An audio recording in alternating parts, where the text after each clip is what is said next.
नमामि रामं रघुवंशनाथं। स्थिति प्रज्ञ पूछने के बाद, जैसा कि आप जानते हैं, अध्याय 2 गीता का कर्म योग का ये वीडियो है, जिसके 55 और 56 तक अध्याय 2 की व्याख्या हो चुकी है। अब 7वीं की व्याख्या हो रही है। अर्जुन ने पूछा है भगवान से कि वो स्थिति प्रज्ञ आत्मनिष्ठा में रहने वाला व्यक्ति कौन है। यह सर्वत्राण सभी जगह अनभिस्नेह सर्वत्राण नभिस्नेह हस्त तत्प्राय शुभाशुभम। जो भौतिक जगत में जो भी व्यक्ति न तो शुभ की प्राप्ति से हर्षित होता है, नाभिनंदति न द्वेष्टि, तस्य प्रज्ञा प्रतिष्ठितः, और न अशुभ से वो व्यथित होता है।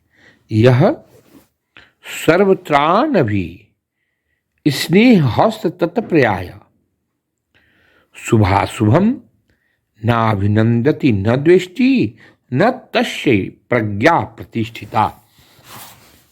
इसका माने है कि जो व्यक्ति जगत में जो व्यक्ति न तो शुभ की प्राप्ति से हर्षित होता है, ना अभिनंदति शुभाशुभम, जो खुश नहीं होता है, और न अशुभ के प्राप्त होने पर उससे घृणा प्राप्त करता है, वह पूर्ण ज्ञान में स्थित होता है। तात्पर्य भौतिक जगत में सदा ही कुछ न कुछ उथल पुथल होती रहती है।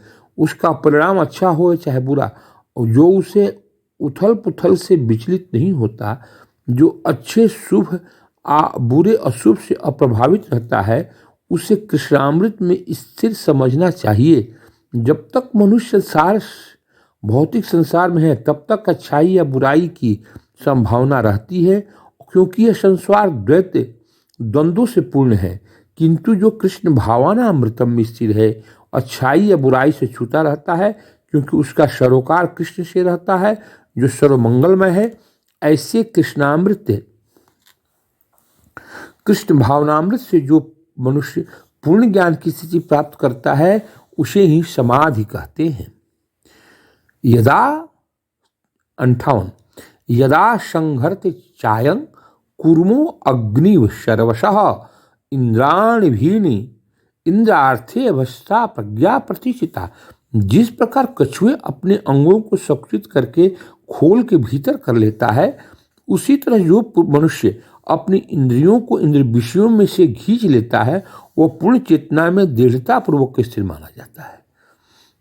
यदा संहरत चायं कूर्मो अग्नि सर्वशः, यहाँ पर कछुए की तुलना भगवान कृष्ण ने मानव जीवन से किया है, और कहा है कि कछुआ जिस तरह से अपने अंगों का उपयोग करता है, वो अपने काम भर ही अंगों को, अपने मुंह को बाहर निकालता है, ठीक उसी तरह से जीव को भी, मानव प्राणी को भोगों से, इंद्रिय कर्मों से अपने आप को दूर रखना चाहिए, और सिर्फ काम भर ही उसको बाहर निकालना चाहिए। ऐसे उसी तरह जो मनुष्य अपनी इंद्रियों को इंद्रिय विषयों से खींच लेता है, वो पूर्ण चेतना में दृढ़ता पूर्वक स्थिर हो जाता है। किसी योगी भक्त या आत्मसिद्ध व्यक्ति कसौटी को अपनी योजना के अनुसार इंद्रियों के वश में करके, किंतु अधिकांश व्यक्ति अपने इंद्रियों के दास बने रहते हैं, इंद्रियों के कहने पर ही चलते हैं। यह है उत्तर इस प्रश्न का कि योगी किस प्रकार स्थित होता है। इंद्रियों की तुलना विषैले सर्पों से की गई है। वे स्वतंत्रता पूर्वक बिना किसी नियंत्रण के कर्म करना चाहते हैं, और भगवान कृष्ण कहते हैं कि ये विषैले जो नाग हैं, जो हमारी इंद्रियां हैं, इन पर नियंत्रण जरूरी है। अगर तुम नियंत्रण कर लेते हो तो तुम योगी कहलाओगे, स्थिति प्रज्ञ कहाओगे, समाधि की अवस्था को प्राप्त कर लोगे। इस तरह से भगवान कृष्ण एक योग में स्थित व्यक्ति की पहचान करने के लिए और कैसे जिया जाता है, इसके लिए उन्होंने कछुए का उदाहरण दिया है, जो हमें जीवन में बहुत सीख देता है। धन्यवाद।